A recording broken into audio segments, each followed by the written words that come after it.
Hi guys, scenthound is going to talk to you today about another Dunhill Icon. This time it's the Dunhill Icon Absolute bling bling gold type of bottle that's very similar to this original Icon, but just imagine this same bottle in a golden color.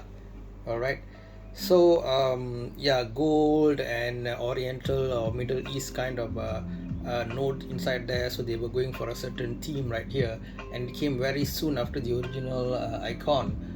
2015 I think, and again whether Carlos Benem was the nose, I'm not sure, but definitely they were going for the Oriental feel, whereby the top notes were bergamot, black pepper, followed by a mid of jasmine, black rose, and saffron, with a base of tobacco leaf, leather, and agarwood, or what we some people call it oud, right?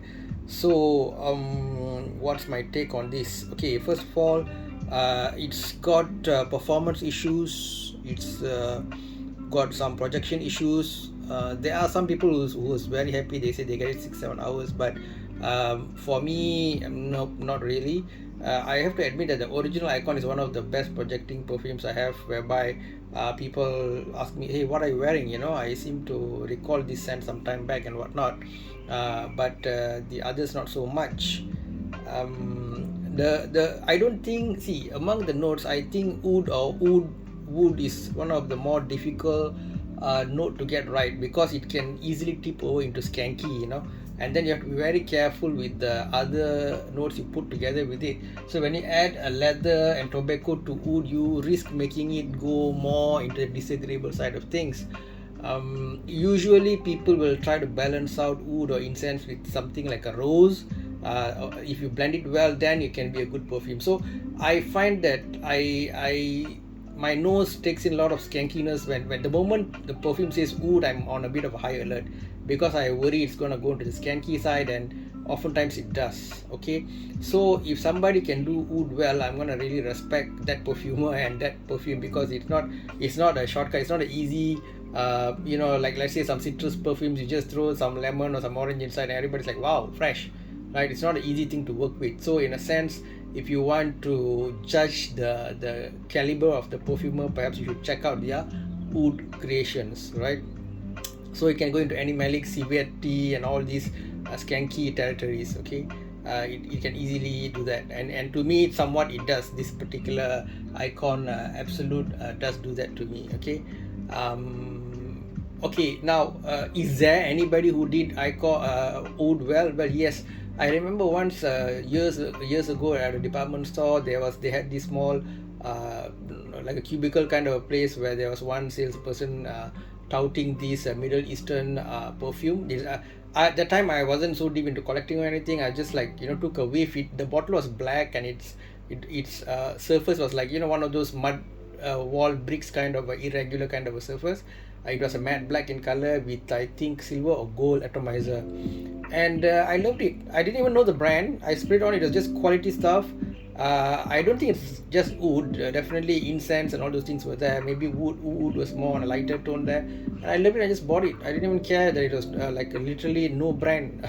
So if you do a good job, then people are gonna just buy things, man. So that's the earliest I recollect. And then I don't know what happened to that bottle. Over time, it sort of, someone took it or whatever happened to it. And subsequently, the other blend, Chopard did one, I think, if I'm not mistaken, the female perfume, whereby they again blended incense, wood, and rose. And well, yeah, you can see why the bear is here. One of the strongest roses ever, which is cloying. I think it's Moschino, this teddy bear. I'm not so fond of it. Although initially the rose sort of attracted me, but ultimately, nope. It's a nope for me.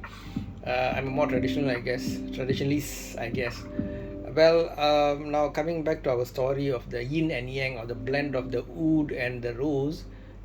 Rose is generally, it's European, it's British, and it's more to the colder areas in the world, whereas oud is the more heat, desert, Middle Eastern kind of a plant.